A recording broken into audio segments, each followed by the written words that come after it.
Здравствуйте, уважаемые телезрители. Телеканал Кыргызспорт ТВ продолжает свой прямой эфир со стадиона Дордой, где буквально через некоторое время состоится матч. Хочется отметить, что Крымская премьер-лига вернулся на наши экраны. Сегодня в рамках 17-го тура пройдут 4 матча. 2 матча в городе Бишкек и 2 матча в городе Кан. Если говорить о сегодняшнем матче, то сегодня Дордой принимает у себя дома Карабалту. Хочется отметить, что команды по силе разные, да и цели у команд тоже разные. Если говорить о Дордое, то у них в запасе еще одна игра, поэтому, соответственно, она сегодня будет играть только на победу, чтобы не упустить вперед Алайн. Ну а Карабалта, конечно, постарается показать хорошую, яркую игру, добиться ничьи или же постараться сыграть на победу. Но в то же время нужно отметить, что в рамках подготовки после летнего перерыва Карабалта усилилась 2 игроками из России, один из которых сегодня выйдет на поле. О нем мы расскажем немного далее. Но если говорить о Дордое, то эту команду ряд игроков покинули, но тем не менее она сильно, качественно, как говорится, не обновилась, и в принципе проблем у нее особо нету. Разве что Бурали Махмедов, который недавно получил травму, и соответственно он сегодня не выйдет на поле. Но если говорить об игре, то ожидания от игры довольно-таки, я бы сказал, двоякие, потому что с одной стороны скромная, боевитая Карабалта может навязать борьбу, но с другой стороны против нее играет действующий чемпион страны. Так что, уважаемые телезрители, будьте вместе с нами, будьте вместе с телеканалом Кыргызспорт ТВ, будьте в курсе футбольных матчей Кыргызстана. Муштан Чигарпири орун алат. Топто Фархат Мусабеков.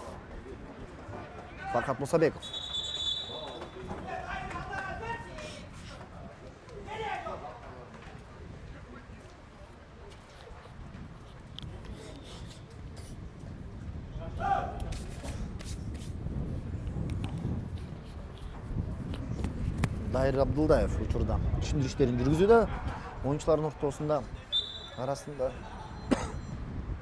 көтөрүлгөн топ. Фархат Мусабеков сокку узатканга эч ким үлгүргөн жок жана Айзар Ахматов топ менен сол канатка топту чыгарууда. Фархат топко жете алды Фархат Мусабеков. Топту жоготууда Канат Ахматов, ага каршы Мустафа Юсупов калышуу жыйынтыгында Байылмачаш топту дарбазадан кошот ойын. Не дейбиз? Бүгүнкү беттеш чындыгында Давид жана Галиевдин беттеши десек болот. Анткени бир тарапта Карабалта командасы, эми бул албетте команда чындыгында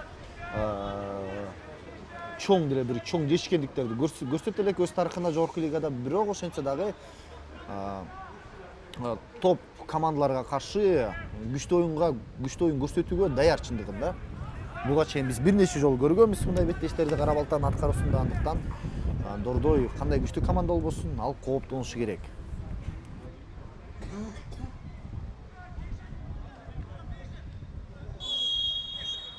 Фархат Мусабеков оюн эрежесин бузду.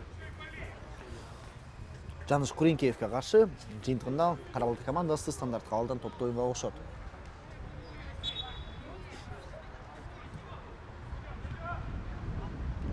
Геращенко, Мищенко,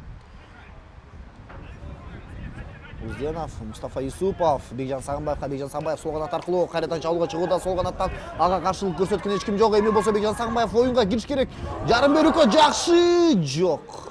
Тилекке каршы мына Карабалтанын оюнчулары акыркы көз ирмемдеги топту чыгарып кеткен үлгүрө алды жана кайрадан карама каршы контр чабуулга чыгуу аракети оңунан чыккан жок. Бирок ошентсе дагы өзгөчө бир сапаттуу коргонууда оюн көрсөткөнүн баса белгилешибиз керек. Карабалтанын анткени мына өзгөчө оор абалда, мында тагыр анткени биз билебиз жакшы эле Бекжан Сагынбаев кандай деңгээлде ылдамы күчтүү оюнчу экенин. Андыктан эгерде азыркы учурда Бекжан Сагынбаевди кармабаганда, анда албетте бул кооптуу абал гол менен жыйынтыкталышы мүмкүн эле.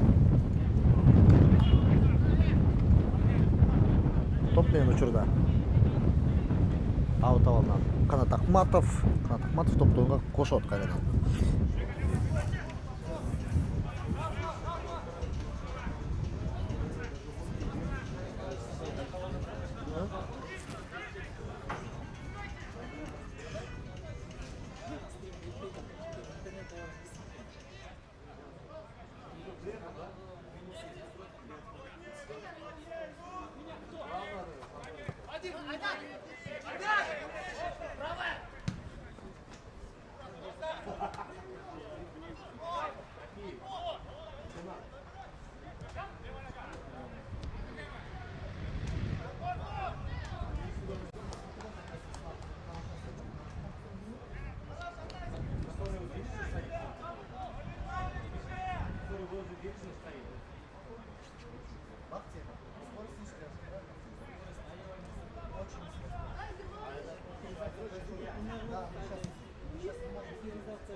Итак, продолжается матч. В принципе, все проходит довольно-таки прозаично. Ни шатка, ни валка. Карабалта обороняется, пытается выйти в атаку, как говорится, но пока что не получается. Очень плотно прижали к своим воротам Карабалту дордоевцы, и, конечно, коммерсанты активно давят. Насколько это долго будет продолжаться, не берусь, как говорится, анализировать, потому что, ну, довольно-таки сложно, потому что, да, сейчас Дордой играет с позиции силы, как и всегда, но, с другой стороны, есть шансы у Карабалты уйти в контратаку в быструю, в результате которого можно забить гол. Одним словом, вот такие у нас ожидания от матча, но пока что сценарий этого матча продолжается неторопливо и, знаете, довольно-таки семимильными шагами все развивается, поэтому лучше подождать. Итак, очередная попытка карабалтинцев, ну, прострел с левого фланга, конечно, он особо-то не удался. Хочется отметить, что в параллельном матче Абдышата в гостях играет против Алги, и уже на 11-й минуте, в принципе, они сумели забить гол, что довольно-таки интересно. Магомед Узденов, перевод на правый фланг на Хайрата Джералбекулу. Хайрат Джералбекулу на правом фланге, ему уже пытаются мешать, его закрывают, но, в принципе, мы-то знаем Хайрат Джералбекулу и не от таких защитников убегал, соответственно, сумел все-таки чертяка отдать пас. Но тут уже, конечно, как говорится, не удалось в полной мере реализовать задуманное. И угловой у мяча Фархат Мусабеков. Ждем свистка Даира Абдулдаева. Фархат Мусабеков, есть на штрафную площадь. Азамат Байматов. Нет, ему помешали. Хайрат Джералбекулу снова в навес на дальний угол. Но здесь из игроков коммерсантов никого не оказалось. И Геращенко Владислав взял мяч под контроль. Владислав Геращенко, вынос мяча. Мяч в центре. Александр Мищенко. Хочется отметить очень такую ветреную погоду в Бишкеке. Солнце взошло. До этого было пасмурно. Мы ожидали дождь, но, как видим, пока что дождя нету. Довольно-таки, в принципе, очень комфортная погода для игры в футбол. То есть это, опять же, такая прохладная погода, ветерок, да и в принципе солнце особо-то и не печет. Так, Айзар Ахматов на подстраховке. Ну, справился с задачей. Главное, не допустил ошибку. Айзар Ахматов. Байматов в центре. Байматов. Хочется отметить, что в составе Топоров играет Владимир Луговых под 7 номером. Правый вингер, атакующий полузащитник. Это один из 2 игроков из России, которых этим летним трансферным окном подписали, в это летнее трансферное окно подписали карабалтинцы, молодые игроки, 98-го года рождения. И вот Владимир Хорошунов сегодня выставил в основном составе Владимира Луговых под 7 номером. Ну что ж, пока что сказать, что легионер, новоиспеченный легионер, хотя какой он легионер, он же спортом России, соответственно, по законам, по новым законам о статусе игроков, членов стран ЕАЭС, которые не считаются легионерами, по сути он не легионер. Так вот, продолжу свою мысль, Владимир Луговых пока что особо не заметен. Не скажу, что он как-то плохо играет, нет, но особо активных действий с его стороны особо я пока что не заметил. Ну, будем надеяться, что он себя проявит. С мячом Канат Ахматов. Так. Нуртай Хурмантаеву. Снова Канат Ахматов. Очень добротно вышел из-под прессинга. Ну отдай пас. Отлично. Хороший тонкий пас. Нужно грузить. Ну это же Владимир Матяш. Точнее Павел Матяш. Ему за шиворот мяч не закинешь. Так. Артур Валикаев отыгрывает на Байматова. Байматов на Ахматова. Айзар Ахматов на правом фланге. Растянули линию защиты очень сильно. В центре до полуфланга, до фланга играют Байматов и Айзар Ахматов, а Исупов и Мищенко, как всегда, они вот выходят по большей части вперед. Атакующие крайние защитники, но в то же время успевают возвращаться. Очень интересно вообще в мире футбола произошла эволюция крайних защитников. Раньше крайние защитники редко выходили в атаку, в основном занимались оборонительными действиями, но в последнее время в мировой футбольной тенденции есть такая, я бы сказал, закономерность, что все крайние защитники сейчас должны и уметь не только защищаться, но и атаковать. Так, Канат Ахматов, пас в центр, нужно бить, есть удар, Павел Матяш. Атай Джакупаев пытался бить, отличная возможность для Топоров, но вот, как мы видели, не получилось у них, в принципе-то, завершить данную атаку взятием ворот, но тем не менее момент был. Момент-то создали. Так. Байматов, Юсупов, Биджан Самбаев.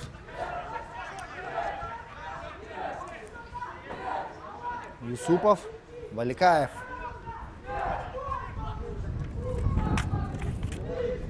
Так, Биджан Сагымбаев.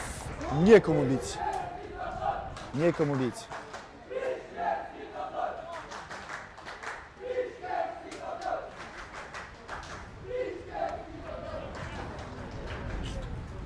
Владислав Геращенко с мячом.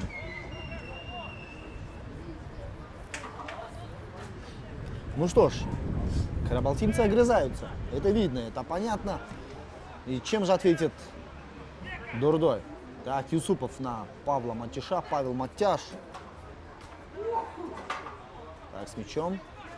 Отыгрывает на Айзара Ахматова. Айзар Ахматов. Как бы не ошибиться. Фрат Мусабеков. Снова Ахматов. В стеночку сыграли. Байматов. Юсупов уходит на фланг. Уходит вперед. Растягивает. Так, на Биджана Сагымбаева. Канат Ахматов.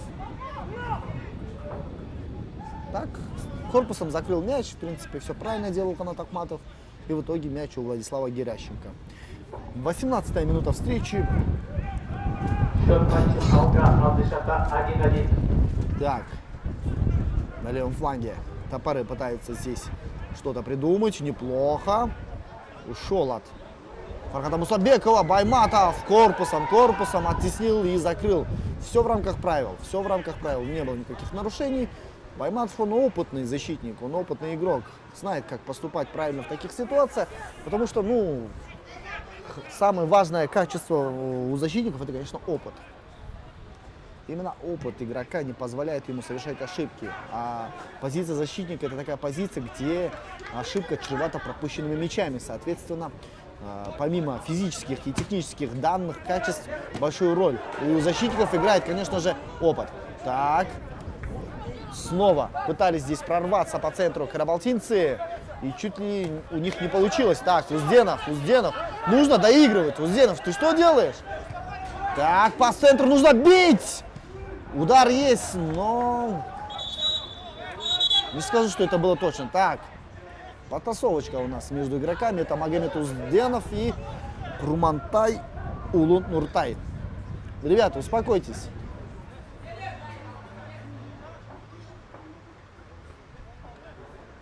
Так, ну, думаю, без этого современный футбол никак не обойдется. Наш тоже. И Узденов, ну, Узденов молодой игрок, и Румантай Улун Нуртай тоже молодой игрок. Соответственно, некие трения и вообще такие, знаете, моменты, когда, как говорится, дают волю своим эмоциям, бывает довольно-таки часто, особенно у молодых игроков. И здесь, как мы видим, Дайыр Абдылдаев проводит воспитательную беседу с игроками. Оно и правильно. Желтая карточка.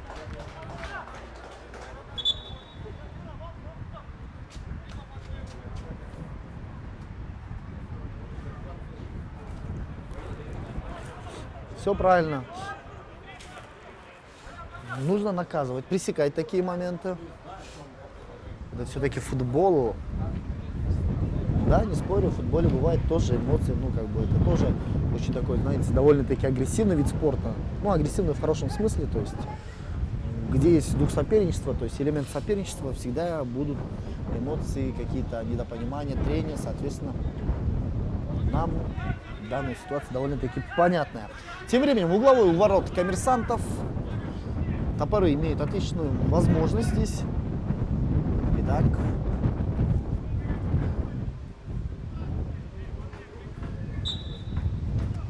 так, есть навес.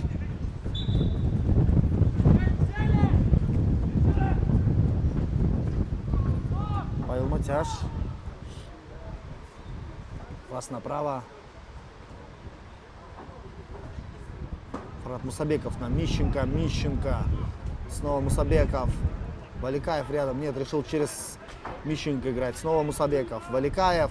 Пас на Хайрата Джергалбекулу. Хайрат Джергалбекулу в окружении трех игроков сумел отдать пас на Мищенко. Мищенко не самый такой точный пас. Ну, конечно, здесь свою роль сыграл ветер, который, ну, все-таки помешал траекторию полета мяча. Так, Хайрат Джергалбекулу пытается разогнаться. Пас на Мусабекова. Мусабеков. Ну, нужно быстрее расставаться с мячом. Пас на Хайрата Джергалбекулу. Снова Мищенко. Нет. Аут. Александр Мищенко с мячом. Хайрат Джергалбекулу. Пас направо. И здесь уже Владислав Геращенко на месте. Вот так, ничем таким интересным закончился этот эпизод. Будем ждать другие. Oyunun 22 мүнөтү сапарын карытууда, эсеп саны бизде дагы деле 0-0. Топ менен учурда өз жарым бөлүгүндө Дордой командасы Артур Валикаевдин алдыга алыска чыгарылган тобу өз ээсин таба алган жок. Жыйынтыгында эч кандай кооптабылды көрө алган жокпуз. Топ менен учурда кайрадан Кара-Балты командасы, кайрадан дарексиз чыгарылган топ. Павел Матяш, Азамат Байматовго топду чыгарууда. Азамат Байматов, Айзар Ахматов. Борборюгө чалган топ. Магомед Узденов. Магомед Узденов кайрадан оңгондатка Александр Мищенко. Александр Мищенко оңгондаттан кайрадан кирип келүүдө. Эртерээк топту чыгарыш керек эле. Жок. Жыйынтык жок. Жыйынтык жок. А бирок мүмкүнчүлүк бар болчу. Топ менен кайрадан Мусабеков.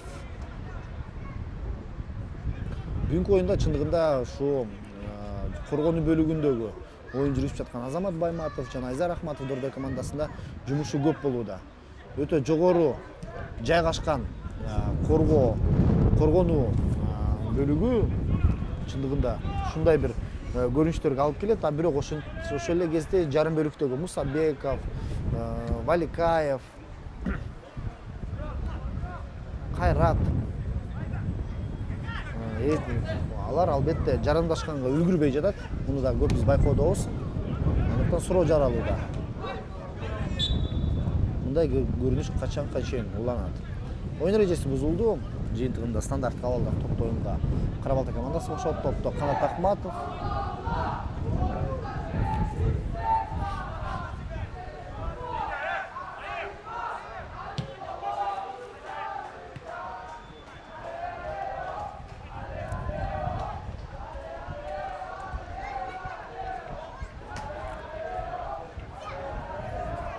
топ менен учурда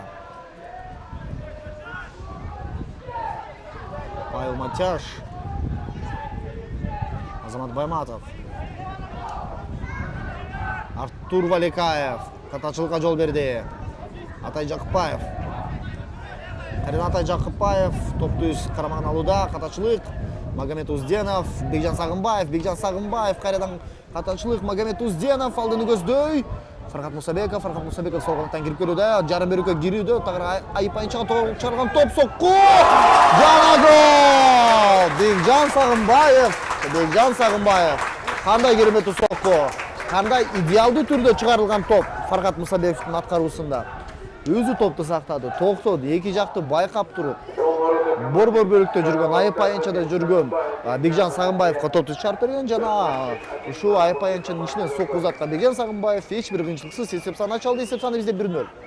Тактикалык катачылык Кара Балта командасынын аткаруусунда болду азыр. Жана ушул катачылыктын жыйынтыгында өз дарбазасына гол өткөзүп алды. Эмне дейбиз? Эсеп саны ачылды, пачин бар. Эми болсо биз бул көрүнүштүн уландысын күтүүдөбүз. Канат Акматов, Нуртай Курматулов, кайрадан Канат Акматов, Атай Жакыпбаев өзүнүн өктөшү Курмантай Нуртайга да топту чыгара алды. Топ менен сол канатта учурда Жаныш Куренкеев жана Павел Матяш. Эсеп саны 1-0. Биринчи таймдын биринчи бөлүктүн жарым бөлүгү артта калды. Эми болсо Кара Балта командасы ушу биринчи таймдын жыйынтыгында эсеп сан теңей алабы дегенде суроо жаралууда менде. Бирок айтып кетет элем, теңегенге жакшы мүмкүнчүлүктөр бар. Азыр мен ушу Дордойго каршы Кара Балта алсыз оюн көрсөтүп жатат дегенден алысмын. Жок, андай эмес. Кара Балта татыктуу оюн көрсөтүүдө жана бир нече жолу жакшы кооптуу абалдарды жарата алды. Андыктан бул командага бир аз ийгилик жетишпей жатат. Эгерде ийгилик коштосо, бул команда албетте өз максатына жете алчудай. Бекжан Сагынбаев ага каршы 4-катар сандагы Майрамбек Уулу Рустам оюн жүргүздү жана стандарт кабал. Алыска багытталган топ Байматов, Айзар Ахматов, Александр Мищенко борбор бөлүккө Эрнис Батырканов бар. Жок, Фархат Мусабеков, эми Эрнис Батырканов эскизлерге сала кетейин. Быйылкы сезондо бомбардирлердин тизмегинде 3-чү орунда 8 голу менен, жана ошол эле кезде 8 гол менен Кадырбек Шаарбеков Илбирстеги оюнчу, ал дагы Дордойдун оюнчу, чындыгында Дордой командасынын тарбиялануучусу, Дордой академиянын учурда Илбирс командасында ижара иретинде оюн жүргүзүп келет. Жана ошо бомбардирлер тизмесинде Дордойдун 2 чабуулчусу бомбардир наамына ээ болушу мүмкүн. Бул Кадырбек Шаарбеков жана Эрнис Батырканов. Ал эми биринчи орунда Алайдын чабуулчусу Джоэл Коджо 12 гол менен. Андыктан мына ушундай 3 чабуулчу менен учурда бомбардир тизмесинде катуу күрөш жүрүп жатат. Жана бүгүнкү беттеште дагы бир суроо бар. Албетте Эрнис Батырканов өзүнүн ушу 8 голун дагы бир нечеге көбөйтө алабы, экинчи орунга көтөрүлөбү деген да суроо бар. Андыктан бул суроого оюндун беттештин жыйынтыгында жооп ала алабыз. Топ менен Кара Балта командасы контр чабууга чыгуу аракети. Александр Мищенко жакшы эле кысымга чыкты эле Владимир Луговых. Бирок эч кандай бир кыйынчылык жарата алган жок Мищенкога. Айзар Ахматов борбор бөлүктө.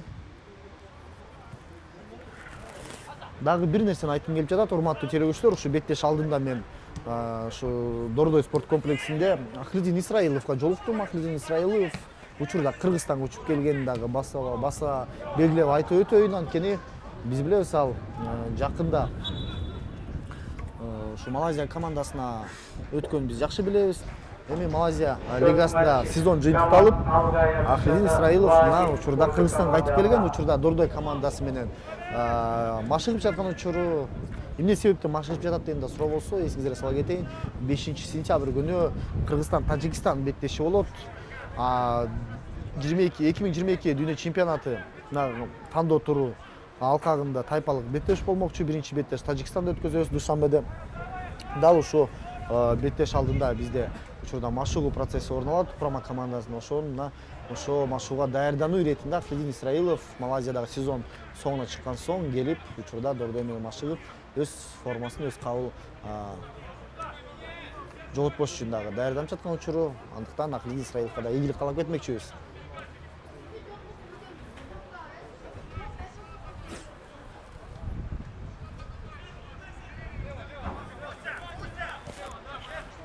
Топ менен учурда Байматов.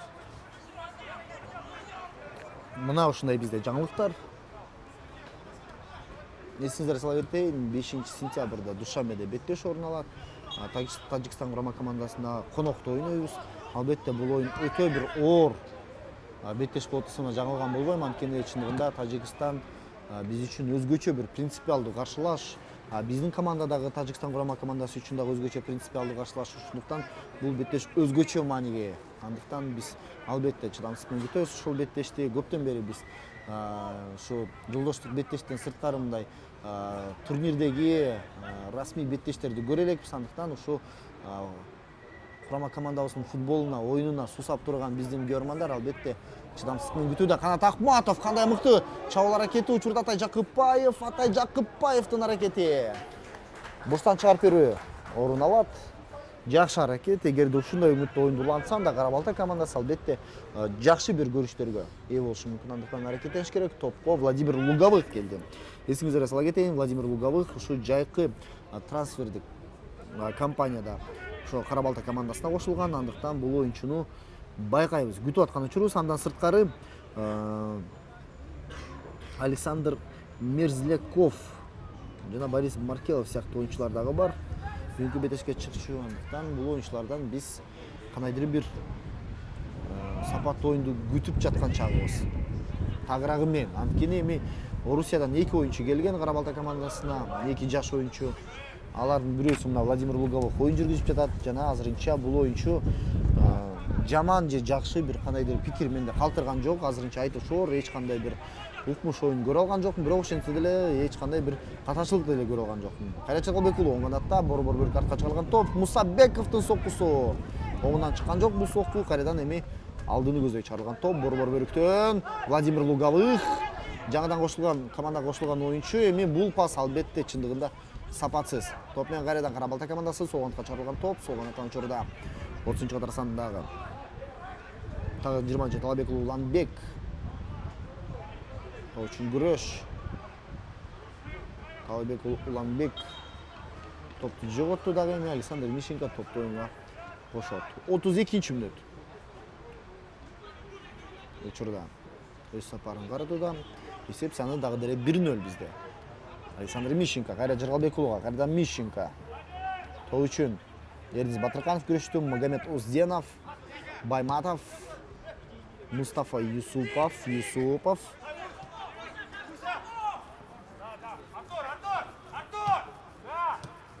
Артур Валикаев алдыны көзөй чыгарды эле.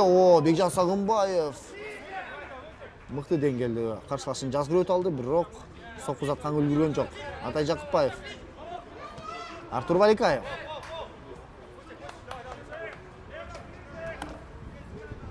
Топ менен учурда Азамат Байматов.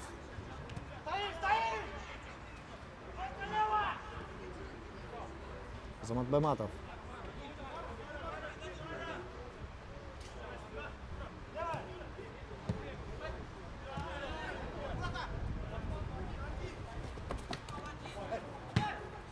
Азамат Байматов.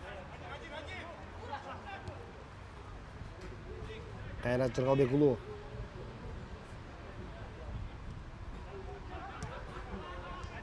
Артур Валикаев. Бекжан Сагынбаевдин чабуулар аракети сол канаттан Айпанчага кирип келүүдө топ чыгарып берген, топ соккуга эч ким үлгүргөн жок. Бирок ошентсе да экинчиде менен кайрадан чабууланса болот. Борбор бүлккө топту чыгарып берген Фархат Мусабеков жок. Кайра Жалгабекке, кайрадан Александр Мищенко кайрадан экинчи дем менен чабуулду баштап жаткан учуру. Александр Мищенко, Мусабеков, кайрадан Мищенко.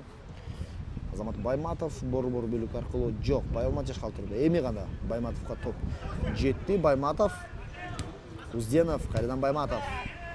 Бекжан Сагынбаев жарым бөлүктө өзү жиреп келүү аракетин көрүүдө. Бекжан Сагынбаевдин астынан узаткан соккусу. Ой, кандай сокку керемет. Кооптуу. Гол кирген жок, бирок голго татыктуу эле сокку болчу. Голдой. Сокку болду, өтө сапаттуу, кооз десек да болот, бирок мына тамай болгон жок. А бирок эгерде бул сокку гол киргенде албетте өзгөчө кооз, жана ушул турдун эң кооз голу аталмак чындыгында. Топ менен Кара Балта. Эз аракет кылыш керек албетте. Бул жакта оюнчулар анткени Кара Балта командасы чындыгында чабуул жасаган менен жыйынтыктоочу сокку жок болуп жатат. Жана ошол кезде топко да азыраак ээлик кылууда, көбүрөөк учурда ошо Дордой командасы топко ээлик кылууда, ошондон улам дагы Кара Балтада чабуул жаратканга да мүмкүнчүлүк азыраак болууда. Бирок жалпы жонунан Кара Балта учурда жаман эмес оюн көрсөтүүдө. Ооба, кээ бир жерден мүмкүн тажрыйба жетпей аткандыр, кээ бир жерден ийгилик жетпей, бирок жалпы жонунан Дордойго каршы жаман эмес оюн көрсөтүүдө. Эгерде эсеп санын теңей турган болсо анда албетте Кара Балта мындан дагы жакшы оюн көрсөтмөк, анткени биз билебиз эсеп сан теңейинде команданын дагы мындай психоэмоционалдык жактан дагы өзгөчө бир жакшы көрүштөр орун аларын командада, климатта. Андыктан азыр Кара Балтага 1 гол керек. Алыска багытталган топ менен учурда 15-катар сандагы Урмат Абдукаимов да ушу жайкы трансферди компанияда да кошулду Кара Балта командасына, Нефчи командасынан. Андыктан Урмат Абдукаимовдун оюнун көрөлүчү Кара Балта командасындагы. Топ менен Мищенко аут алынган топто оюнга кошот.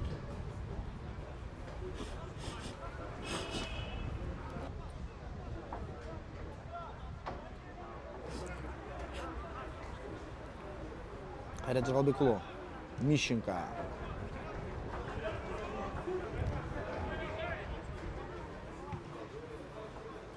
Марат Жумабаевдин алыска чыгарган тобу Артур Валикаев, Мусабеков, Мищенко. Топту жоготууда Кара Балта чабуулда, сокку. Эми албетте бул сокку сапаттуу дегенден алысмын. Сапаттуу дегенге тилим барбайт. Албетте бул сокку эч кандай кыйынчылык жараткан жок Матяш үчүн. 36-мүнөт. Соңуна чыкты Азамат Байматов. Катачылык, ай-ай-ай, Азамат. Бул эмне деген жогору? Мустафа Юсупов топ менен. Байматов. Кайрадан Матяш. Айзар Ахматов.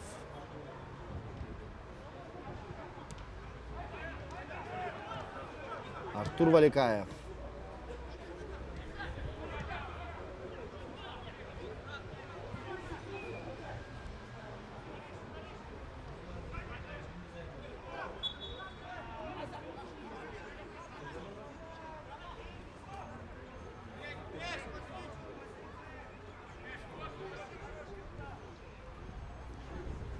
Топ менен учурда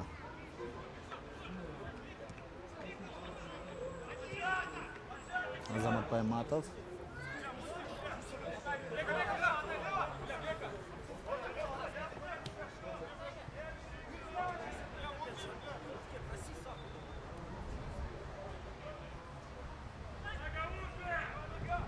Алдын өзү чарган топ. Коргоочулар бул ирет. Владислав Геращенко жардам берип өттү. Эми кайрадан каршы Атай Жакыпбаев! Ой-ой-ой, кооптуу сокку. Жакшы сокку болду. Туура кылды чындыгында Атай Жакыпбаев азыркы абалда, анткени артынан Мустафа Юсупов жана ошол кезде Азамат Байматов кууп келе жаткан. Андыктан сокку узатканга бир эле көз ирмен бар болчу. Дал ошо көз ирмен менен туура пайдаланды да сокку узатты. Бир аз бийигирээк болуп калды. Магомед Узденов борбор бөлүктөн кирип келүү аракетин көрүүдө. жарым бөлүктөн оң канатка чыгарган тобу өз максатына жеткен жок. Жыйынтыгында мына топту жоготконго үлгүрдү. Негизи азыркы өткөн абалда мен бул айттым эле, ушу Кара Балта командасы бүгүнкү беттеште ушу контр чабуулдар менен ойнош керек деп. Дал ушундай мына кол жалаң эле контр чабуулдар учурда Кара Балтага жакшы бир мүмкүнчүлүк түзүп берүүдө. Атай Жакупаев, Азамат жаман эмес. Мустафа Юсупов жана ошол эле Бекжан Сагынбаевга каршы өтө бир ишенимдүү оюн көрсөтүүдө. Топ коргонуу бөлүгүндө Эрнис Батырканов. Алдын көзү жакшы эле аракеттенди эле. Александр Мищенко. Мищенконун кайратка чыгарган тобу Кайрат Жыргалбек уулу. Эрнис Батырканов, Фархат Мусабеков, эртелеш керек. Бекжан Сагынбаев кайрадан сол канаттан өзү борбор бөлүккө өтөт, же болбосо топу чыгарат. Мусабеков сокку узатканга мүмкүнчүлүк барбы? Соккуга мүмкүнчүлүк бар. Не деген чыгарып берүү бул? Түшүнүксүз чыгарып берүү Кайрат Жыргалбек уулунун аткаруусунда. Жыйынтыгында мына мыкты мүмкүнчүлүктөн кол жууган Дордой учурда топту жоготууда. Ну что ж, уважаемые телезрители, все-таки счет не изменился после забитого мяча командой синих. Счет у нас 1-0. 39-я минута заканчивается. Всего лишь 6 минут осталось до конца матча. Тем временем Мусабеков спустился вниз, отдал пас на Байматова. Байматов дальше на Ахматова. Снова Байматов с мячом. Пас на Мусабекова. Мусабеков. Пас на Мустафу Юсупова. Юсупов на Бекжана Сагынбаева. Бекжан Сагынбаев. Заброс в штрафную площадь. Ну, довольно-таки читаемо было и ожидаемо, честно говоря. Соответственно, Владислав Геращенко больших проблем не испытал с этим мячом. 40-я минута заканчивается. Азарахматов на Азамата Байматова. Капитан команды с мячом тащит. Нет, решил все-таки отдать на Валикаева. Валикаев в центре. Нужно отдавать мяч на фланг. Мустафа Юсупов на левом фланге. Нужно делать пас. Есть пас. Нужно бить. Кайрат, удар. И промахивается Кайрат Жыргалбек уулу снова. Второй раз за 3 минуты. Соответственно, у меня возникает вопрос, что же случилось с Кайратом. Может, банальное невезение, а может, он как-то себя чувствует, как бы, ну, не знаю, не в своей тарелке. Может, он как-то, не знаю, не настроен на игру. Но, одним словом, упускает два хороших момента Кайрат Жыргалбек уулу. И это, конечно, потеря для команды, которая выигрывает этот матч с минимальным счетом. Соответственно, нельзя быть уверенным, что 1-0 это тот результат, который поможет Дордою одолеть соперника и забрать 3 очка. Нет. 1-0 это очень скользкий счет.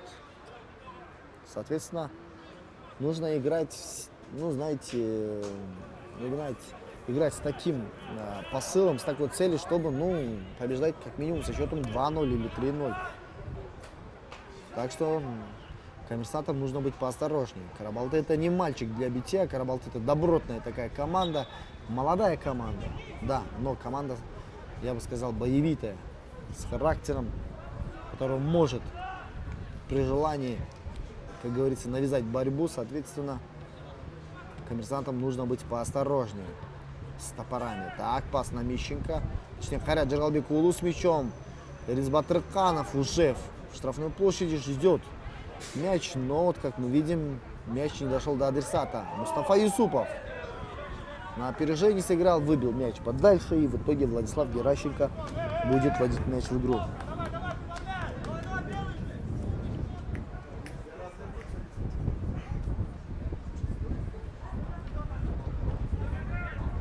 Итак, Владислав Геращенко. Мяч в центре.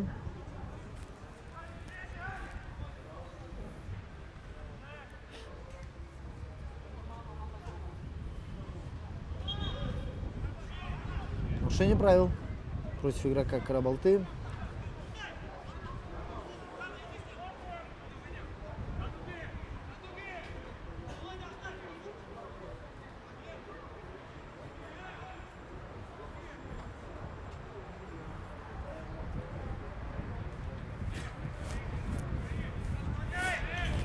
Итак, довольно-таки может быть опасно. Здесь нужен навес в штрафную площадь.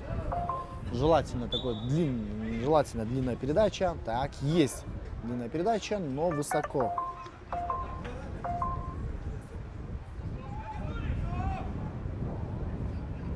нужно быть поосторожнее.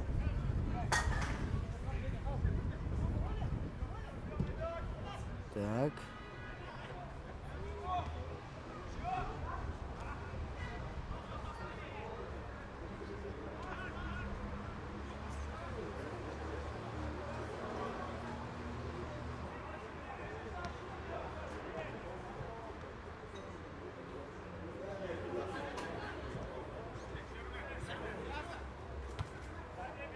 Так. Бигджан Сагымбаев. Отличный пас. Пас пяткой на Юсупова. Юсупов делает пас в центр, но некому бить.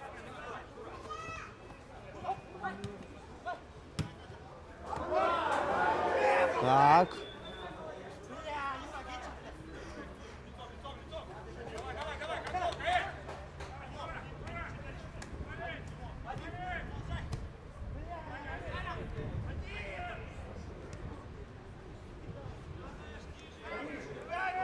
Мусабеков, пас в центр.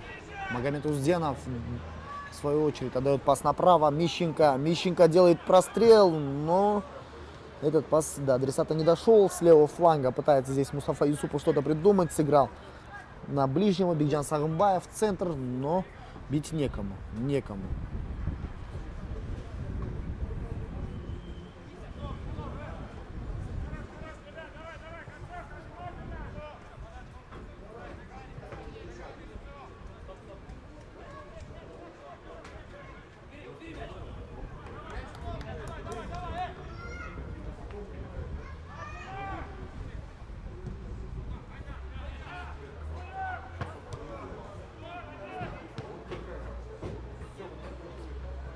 Так.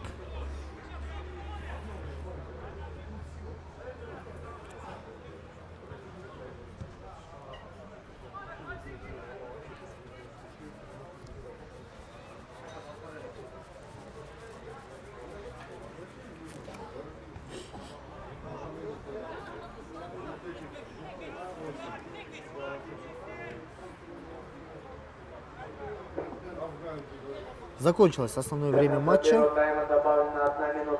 Добавили 1 минуту.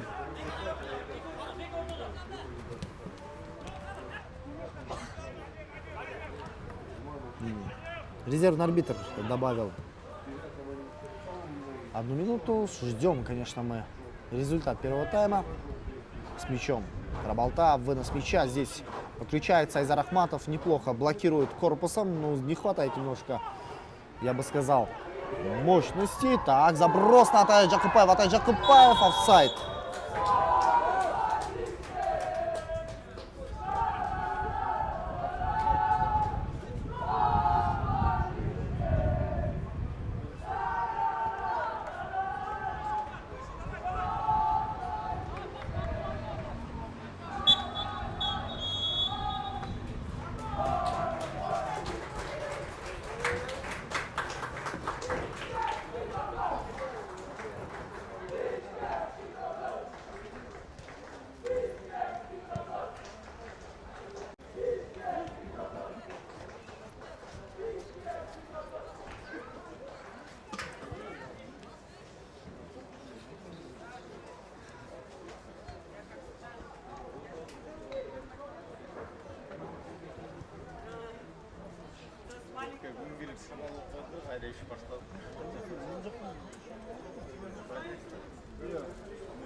Получи свой iPhone X вместе с вафлями «Лакомка». Найди карточки с фото мяча, рюкзака или футбольной формы сборной Кыргызстана и получи моментальный подарок. Или собери карточки футболистов от 1 до 24 номера и выиграй один из 50 iPhone X. «Лакомка». Будь в тренде. Будь с iPhone X.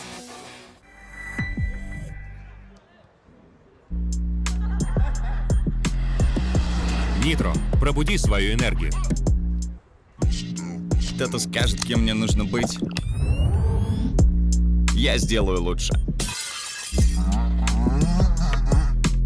Я знаю свой предел.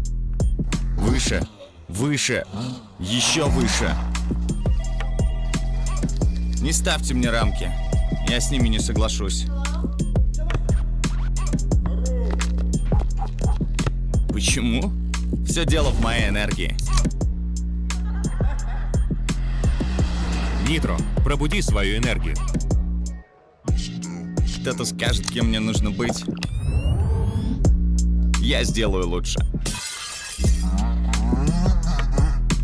Я знаю свой предел. Выше, выше, еще выше. Не ставьте мне рамки. Я с ними не соглашусь. Почему? Все дело в моей энергии. Нитро, пробуди свою энергию.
Урматтуу тейлөөчүлөр, бул учурда бизде экинчи тайм башталып жаткан учуру. Эсиңиздерге сала кетейин, кимдир бизге жаңадан кошулуп жатса, учурда сиздер 17-турдун алкагындагы Дордой Карабалтай беттешинен көрүп жатасыздар. Алдыда бизде 45 мүнөттүк футболдук майрам күтмөкчү. Павел Мачаш топ менен учурда Азамат Байматовдун аракети. Узденов, Александр Мищенко. Топту жоготууда. Кайрадан Узденов, Валикаев. Жана Владислав Геращенко.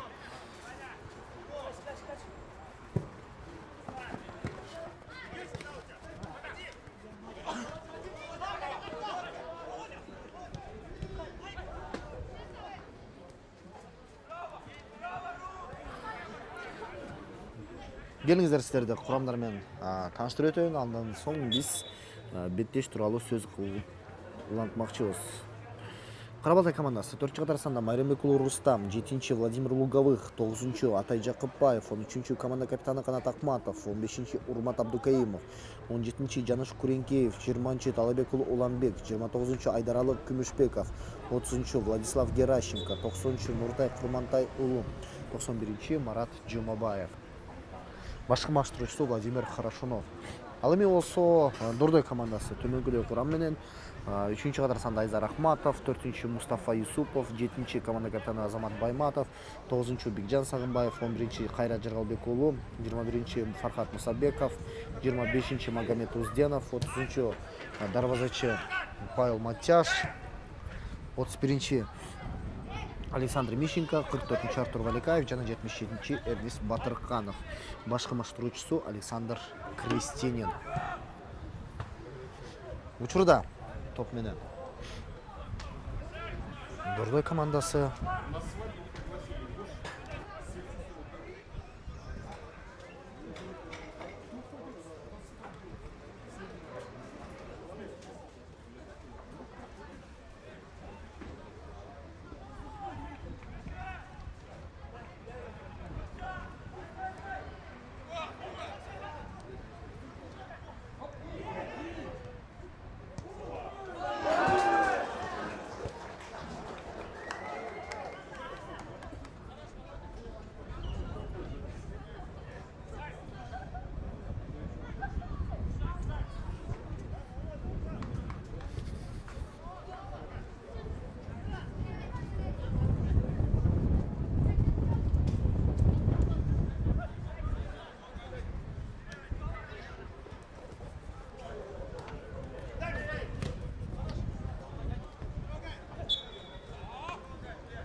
ойын эрежеси бузулду. Владимир Луговыхка каршы эми болсо топ менен учурда Карабалтай командасы топто 29-чу Айдаралы Күмүшбеков, алдыны көзөй чарылган топ Азамат Байматов топто 1-чи, Магомед Узденов сол канатты көздөй. Жок, топ ага жеткен жок. Топ менен учурда Карабалта топту жоготушту. Кайрадан Дордой командасы чабуулда Фархат Мусабеков жарым флангда оңунатка чарган топ Кайрат Жыргалбек уулу, кайрадан борбор бөлүккө Фархат Мусабеков борбор бөлүккө катачылык, артка чарган топ сол канатка Мустафа Юсуповдун аракети жок. Артур Валикаев түшүнүксүз чыгарып берүү. Жыйынтыгында мына стандарттык абал.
Топ менен учурда Карабалта Жаныш Куренкеев борбор бөлүккө чыгарылган топ. Мындан арыда бул чабуулду уланыш керек. Оң канатка чыгарылган топ өз кезегинде Карабалта дагы деле чабуулда. Оң канаттан Атай Жакыпбаев жок. Өтө кубаттуу багытталган топ, жыйынтыгында топко үлгүрө алган жок.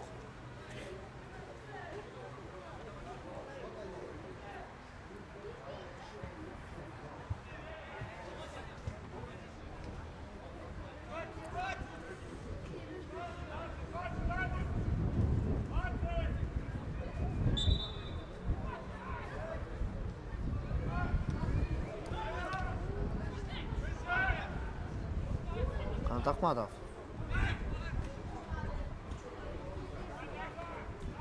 Азамат Байматов. Артур Валикаев.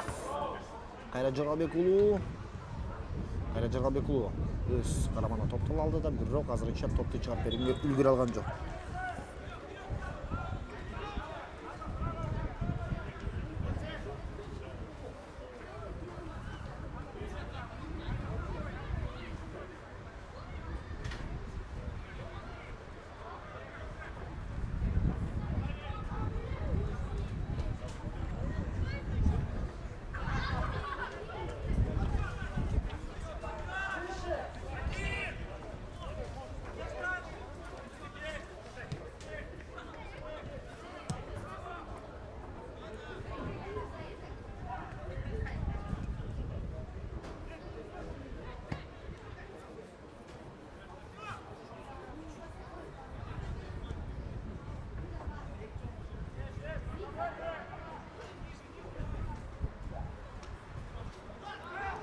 Ой-ой-ой, Владислав Геращенко өз ордунда топтап алып, Карабалта шашсыз түрдө контр чабууга чыгуу аракетин көрүүдө. Владимир Луговых топту күтүүдө. Артка чарылган топ Карабалта эс жарым бөлгүндө катачылык Кайрат Жорғабекулу топ менен учурда чабуулдуулантылды. Жана Фаркат Мусабеков сокку жок. Эч жыйынтык жок.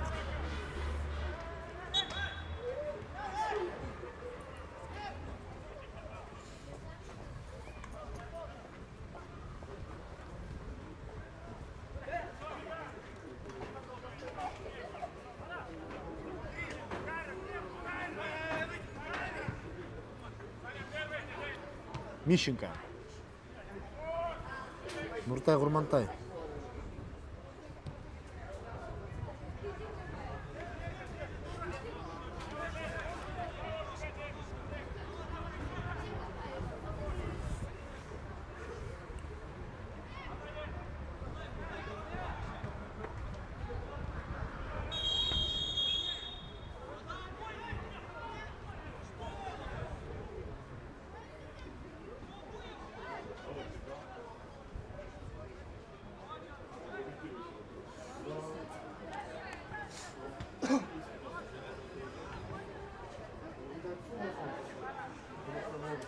Стандарт авал.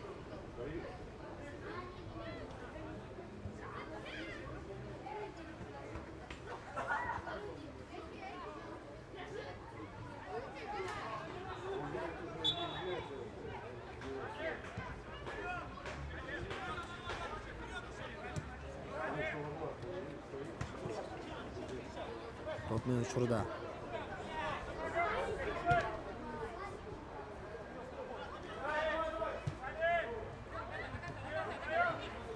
Карабалта.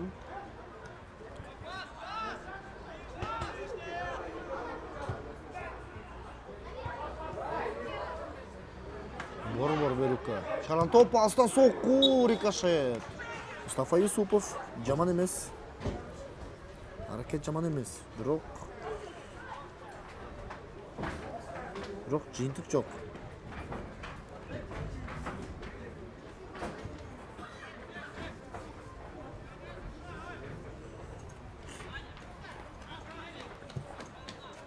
Айпанча көтөргөн топ Артур Валикаев. Топтап ал.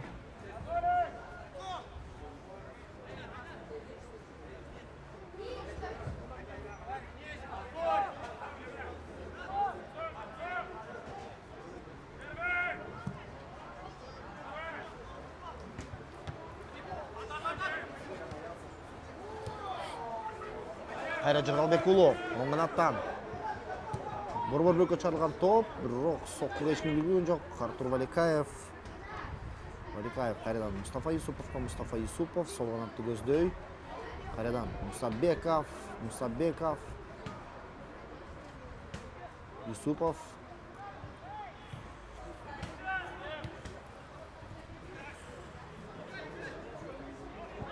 Азамат Байматов.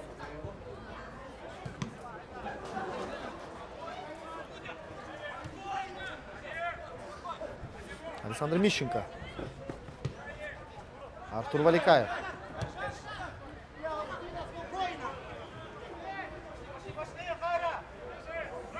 Магомед Узденов топқа жете алған жоқ, аут алды.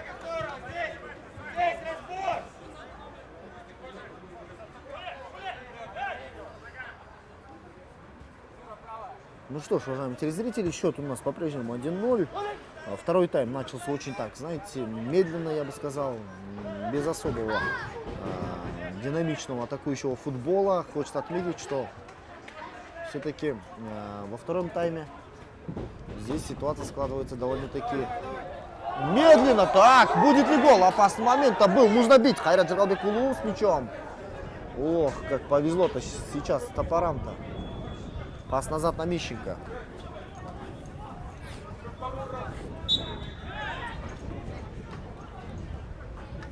Стандартное положение.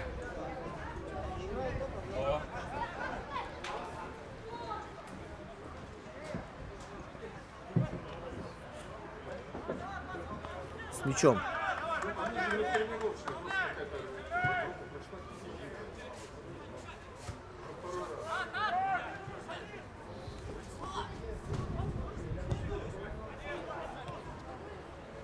Так. Удар издалека. Так. Удар был плотным, но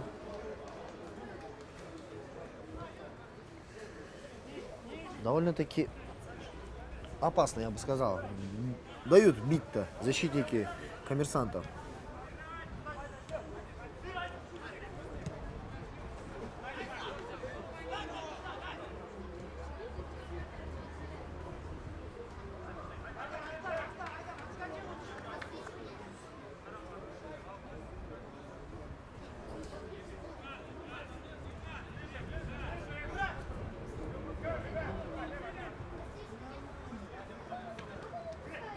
Так. Удар по ногам. Да, было нарушение все-таки.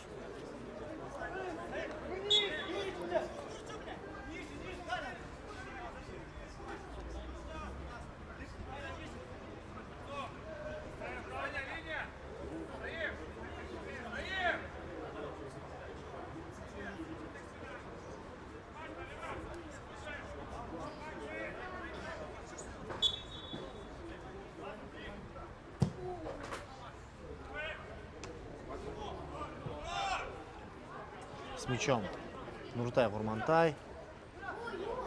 Александр Мищенко борется за мяч. Вынос мяча. Денис Батрыканов. С мячом. Ох, отличный пас на Хайрата. Ох, какой пас на Хайрата Джаралбекулу по правому флангу. Нужно бить. Ах, не удалось ему сохранить мяч. Но атака довольно-таки была опасная.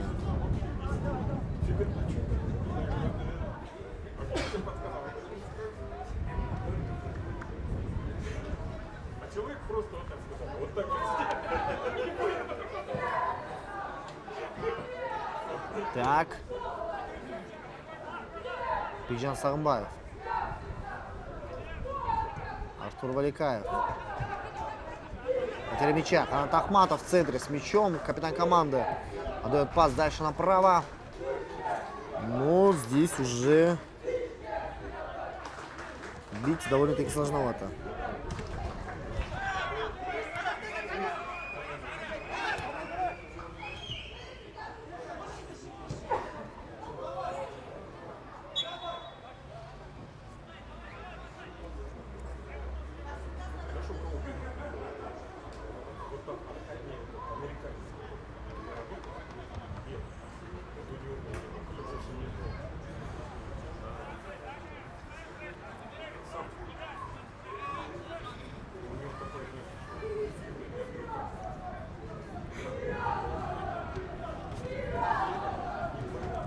Так, угловой не принес каких-то дивидендов в виде опасных моментов.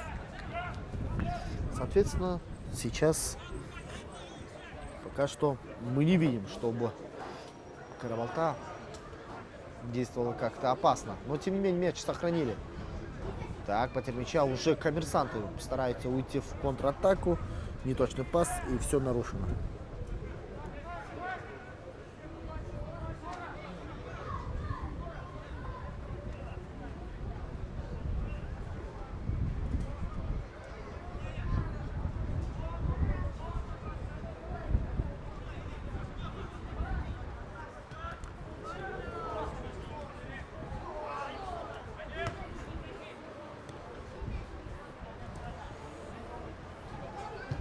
Так.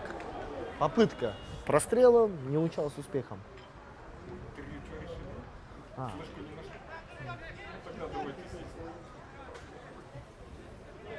Итак.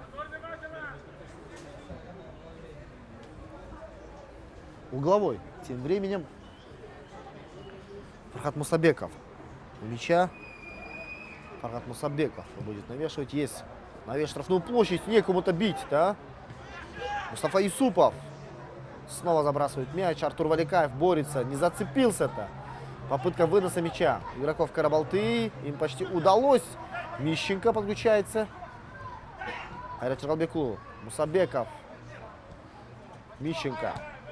Пас на Валикаева. Мусабеков. Точный пас. Некому бить. Нужно бить. Отлично, но удар, конечно, не ахти.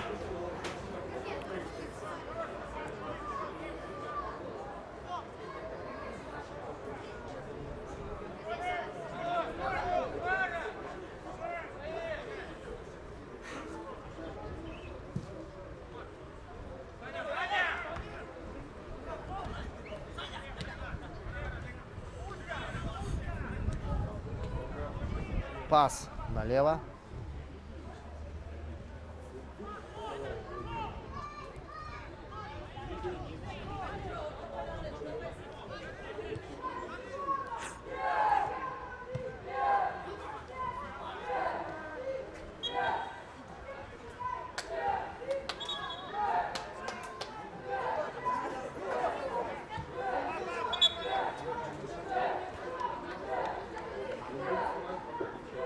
Замена в команде Дордой. Вместо игравшего под 25 номером Седова Магомеда на поле вступает Орас Ахедов Вахид, номер 26. Ну что ж, довольно-таки понятная замена.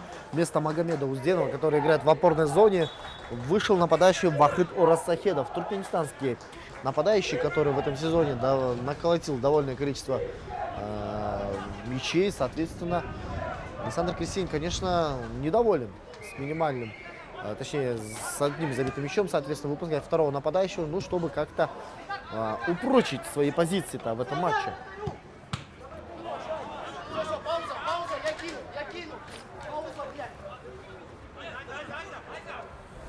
Так.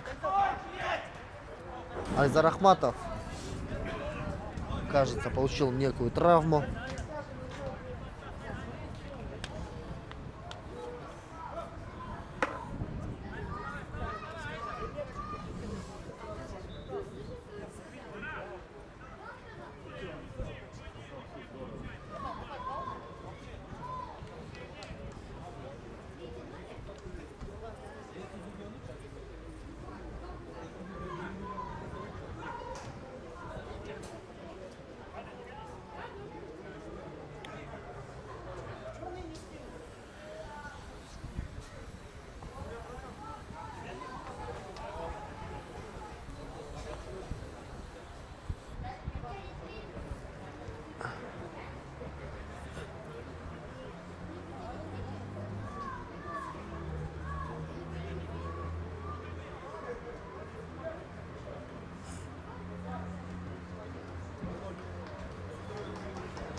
Так.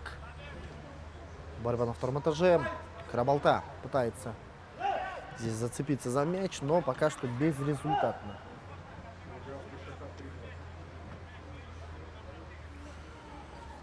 Так.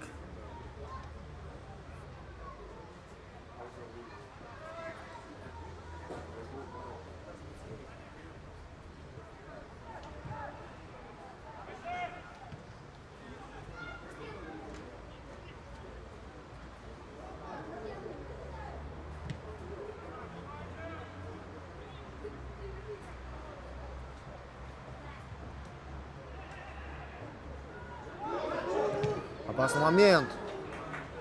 Карабалта в атаке. Еще раз попытка навесить штрафную площадь, не увенчалась успехом.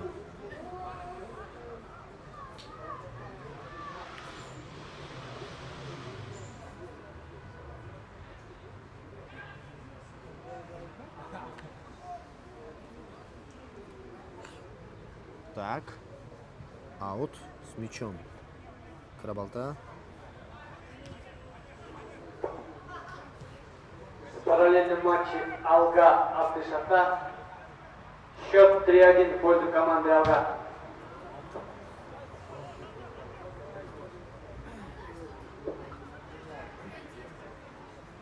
Также в матче команды Лидер и Нефчи счет 1-0 в пользу команды Нефчи.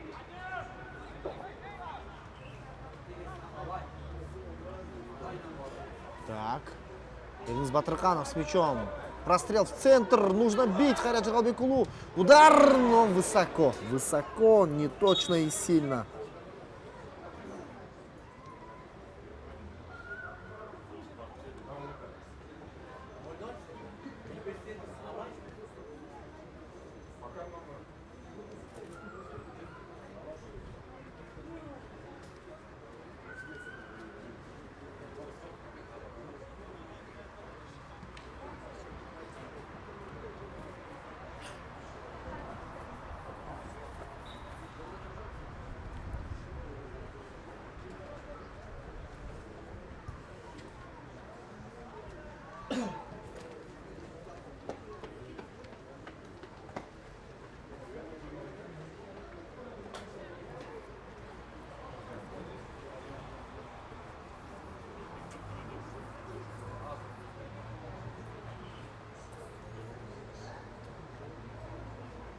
В матче команд Алга и Абдышата счет 3-2 в пользу команды Алга.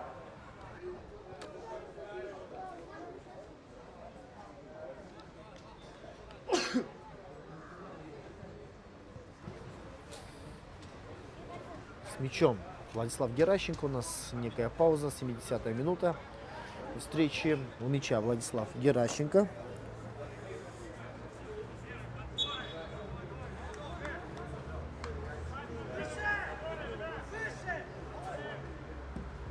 Так, заброс.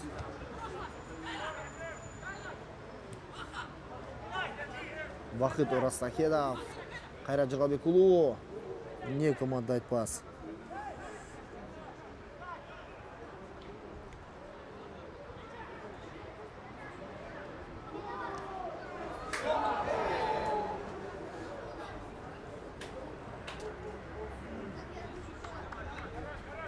Так. Владислав Геращенко.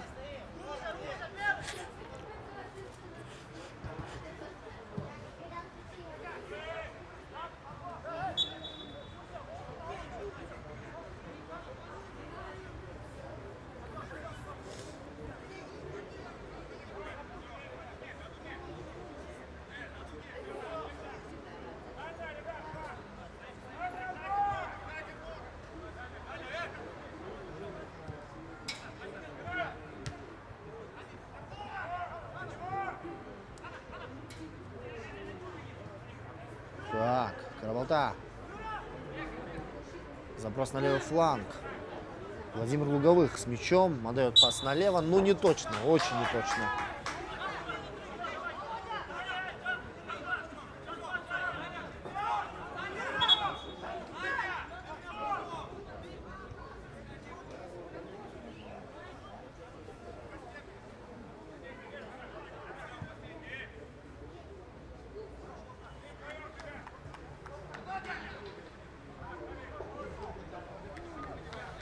Замена в команде Карабалта вместо игравшего по с номером Луговых Владимир. На поле выходит Сани Вадим, номер 10.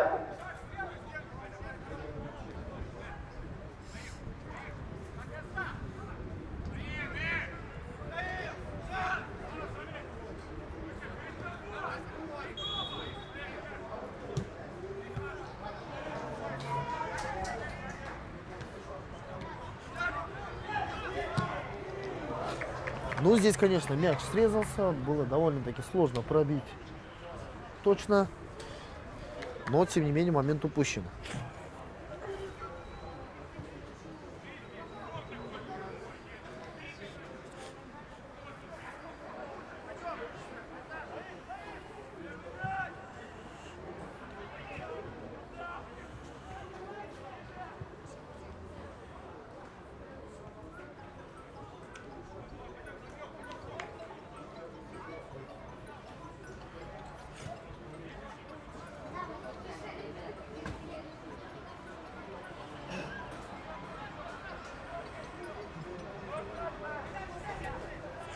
Так.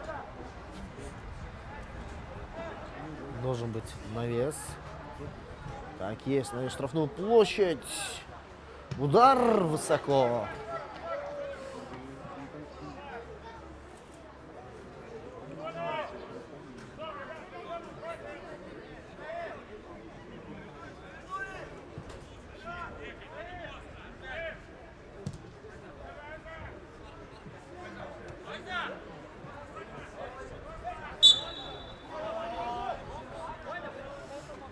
Так.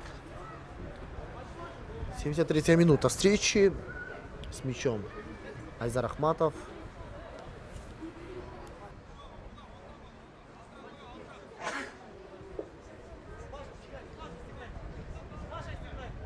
Параллельно с нашим матчем, где встречаются команды Ильбирс и Алай, счет 1-0 в пользу команды Ильбирс.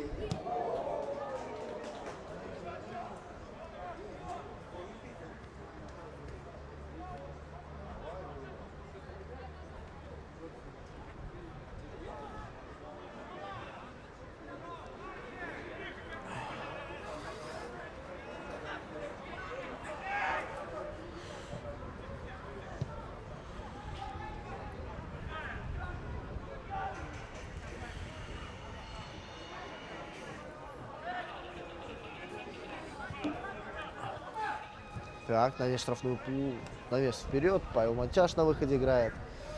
Очень уверенно сыграл. 75-я Счет минута. матча команд лидер Нефчи 2-0 в пользу команды Нефчи. Так, Айзар Ахматов на Мищенко. Мищенко с мячом. Снова Айзар. Валикаев.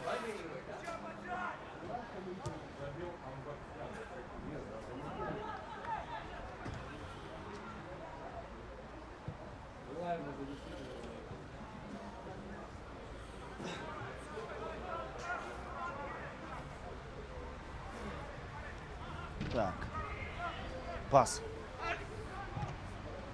В центр, ну, здесь, конечно, подключаться довольно-таки сложно, но, тем не менее, мяч сохранили. С левого фланга попытка атаки. Нужно сделать прострел. Сложно делать прострел. Сумеет ли? Нет, угловой. Мяч у Карабалты.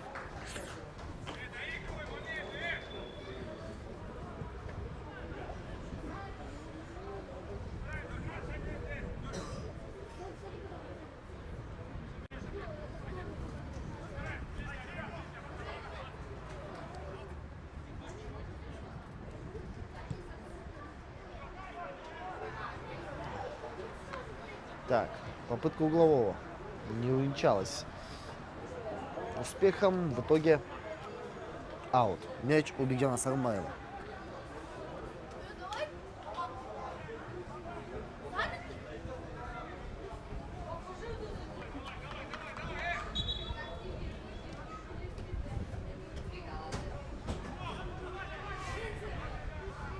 Так, с мячом. Канат Ахматов. Вахитора Сахедов. Пас на Ерниста Батраканова. Нет, не успеет. Владислав Геращенко. Байматов.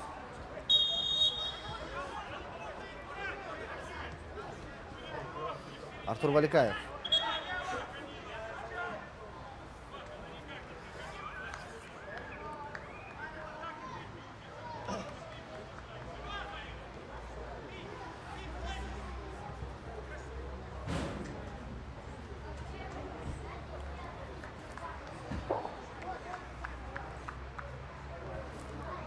Счет матча Ильбирс Алай 1-0 в пользу команды Алай.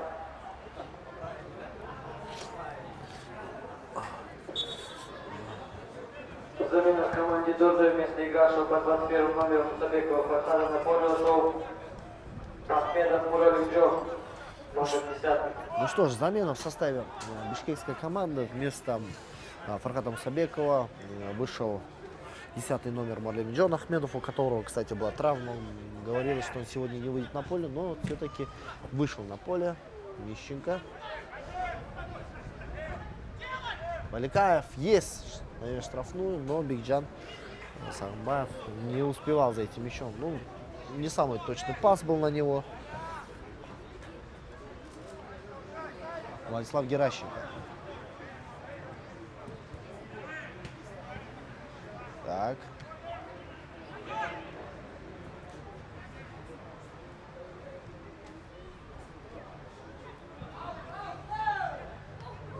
Ризбатраканов нет. Очень эмоциональный Александр Кресинин. Его крики можно сейчас здесь услышать. Так. Мищенко с мячом. Баликаев. Эрнис Батраканов.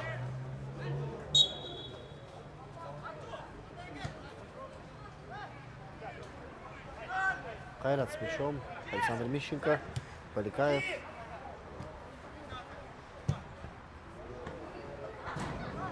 Забросил далеко-то Кайрат Джаралбекулу. Но слишком далеко. Так, ошибочка, офсайд, офсайд. Вахид Урасахедов мог, по сути, забить гол, но вот, как мы видим, боковой судья все-таки увидел, что было положение офсайда, и в итоге со стандарта мяч вводит Владислав Геращенко.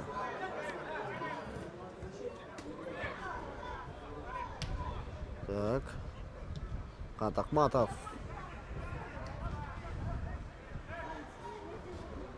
Борется за мяч. Очень вязкая такая упорная борьба у нас происходит на поле. Что, конечно, наталкивает на мысль, что все-таки в этом матче все еще ничего как бы не решено.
Замена в команде Дордой. Вместо игравшего под 11 номером Безгалбекову Кайрата на поле вошел Сардарбеков Эльдиар, номер 27.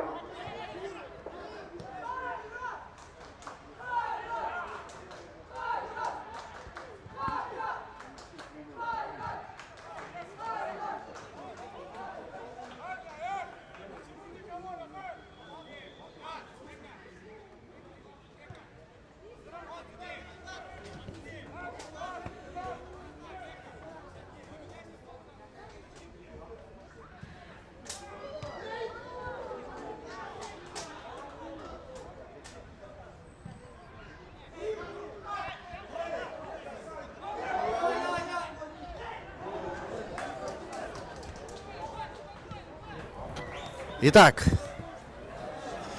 не достает до мяча Эрнис Батраканов, хотя была отличная возможность. 7 минут осталось до конца матча.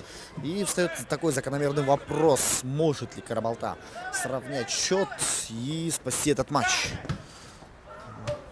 Так, с мячом Карабалта. Напомню, что Авазбек, точнее, Ильдар Сардарбеков вышел на поле.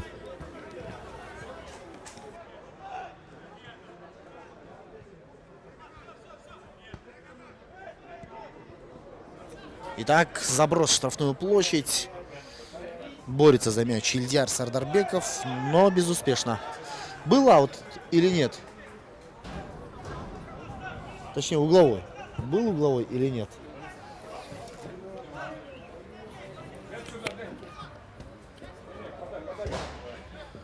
Итак, угловой тем временем. Есть, на штрафную площадь, нужно бить. Ох, какой момент. Но Владислав Геращенко сумел среагировать на этот удар.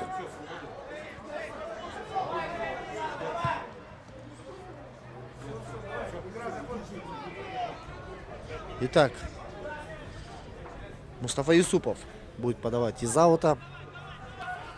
Ну, ситуация довольно-таки двоякая, я бы сказал. Потому что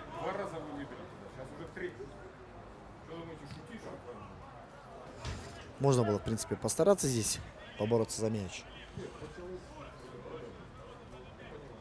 Так вот, 5 минут до конца матча. И, в принципе, Карабалта не закрылась. Она пытается идти в атаку, идти вперед, но вот не хватает ей немножко везения, я бы сказал.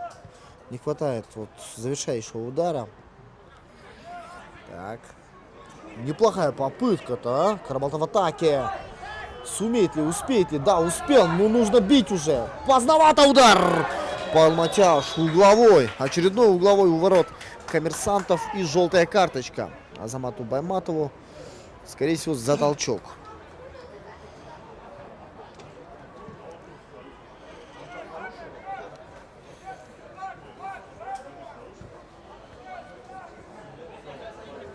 Так.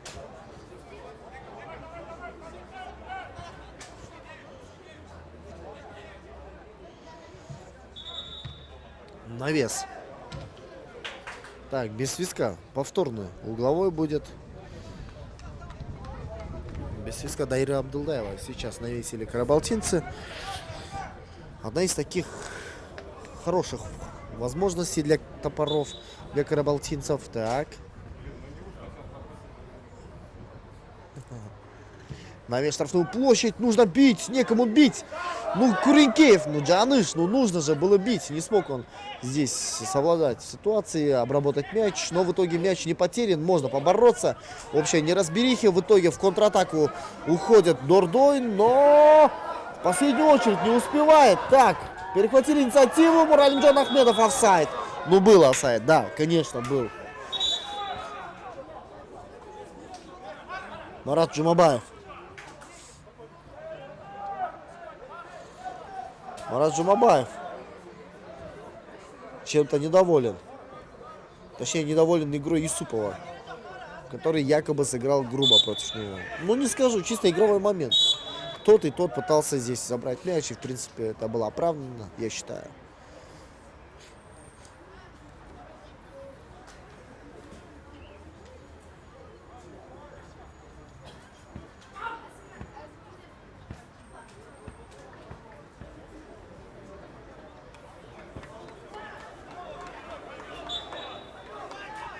Так, Геращенко.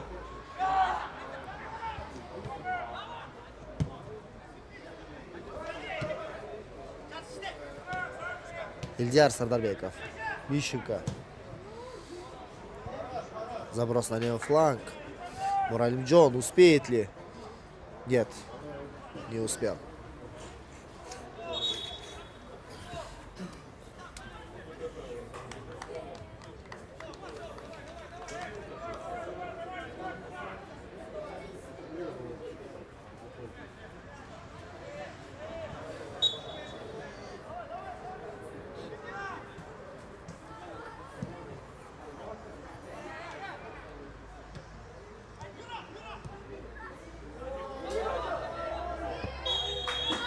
Так.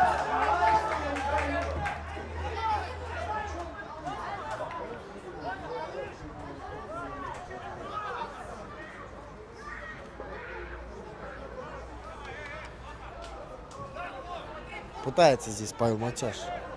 Ну как пытается? Будет вводить мяч в игру. Счет 3-0 в пользу команды Нефчи. Также изменился счет матча Алга Алтышата. Счет 4-3. Так, ох, какой момент! Ну, здесь, конечно, удача на стороне Карабалты. С убойной позиции. Желтая карточка за удержанием Эрниста Батырханова. Так, будет ли пенальти? Да, так и есть. Будет пенальти у мяча Вахид Орас Сахедов.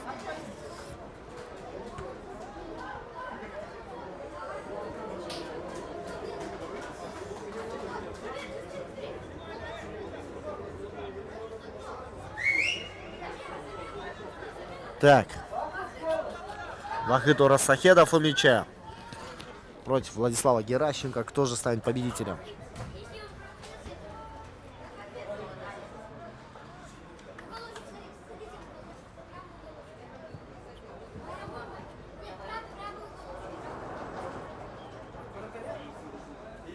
Вахид Орас Сахедов. Ждем свистка Даира Абдулдаева.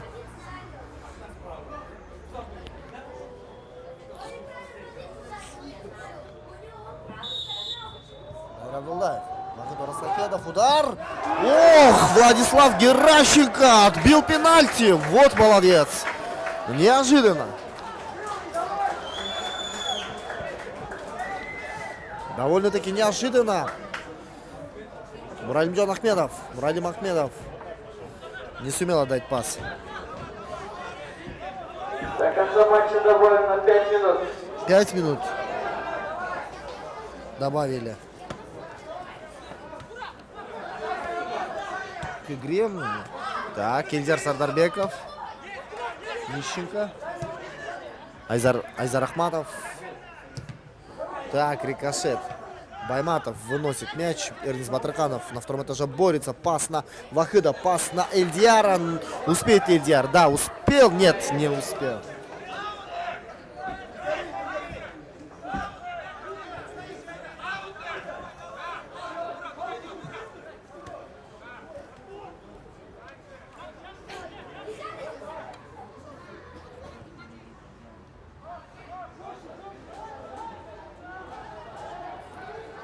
Так, Дурдой в атаке.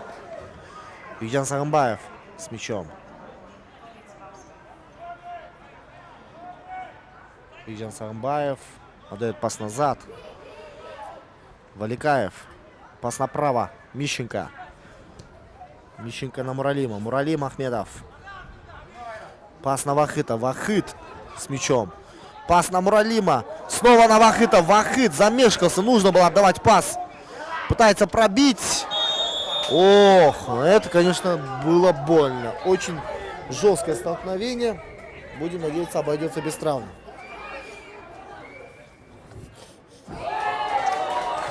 Красная карточка.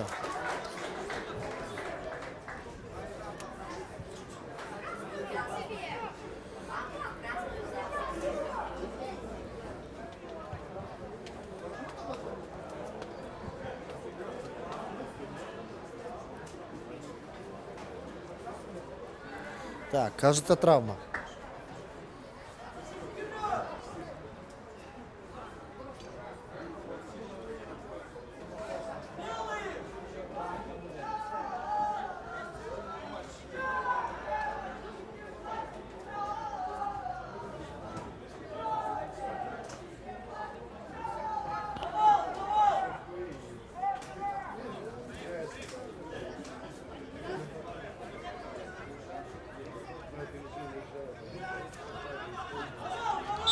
Так.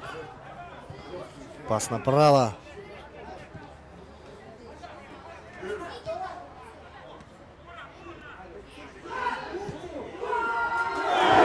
Ох, какой опасный момент. Какой опасный момент был у ворот Дордоя. Угловой. Отличная возможность. Сам Владислав Геращенко покинул рамку ворот и направляется в сторону ворот столичной команды, чтобы помочь своей команде на последних секундах вырвать ничью. Если это удастся карабалтинцам, это будет, конечно же, очень интересно, сенсационно и вообще очень эпично. Так, есть на весь штрафную площадь, некому бить. Будет ли удар? Так, удар не получился, а удар издалека, ну вряд ли. Нет, можно, в принципе, успеть. Нет, не успевает Эрнис Батрыканов. Карабалта с мячом. Пас направо. Так, аут.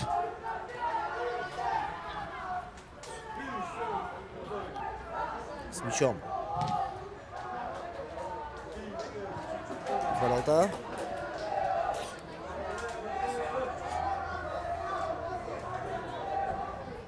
Угловой. Точнее, аут. Карабалта с мячом. Так, через себя. Легонько перенаправил мяч. Так, Карабалта. Нужно отдать назад все-таки. Да, правильно. Геращенко. Очень важно не ошибиться сейчас. Заброс. Низкий заброс. Байматов на месте с мячом. Эрнис Батрыканов. Пас на левый фланг на Бигджана Сагымбаева. Бигджан Сагымбаев не успевает. Очень мало времени осталось до конца игры. Так что нужно здесь постараться. Извлечь выгоду из сложившейся ситуации. Удастся ли сейчас это командам, конечно, это другой вопрос.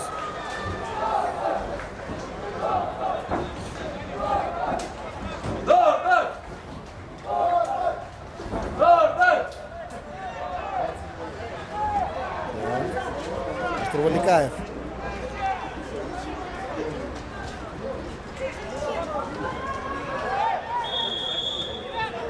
Нарушение правил. Карабалта с мячом.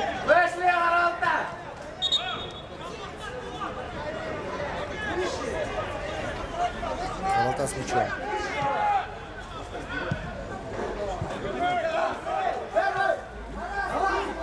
Так. Одна из последних возможностей.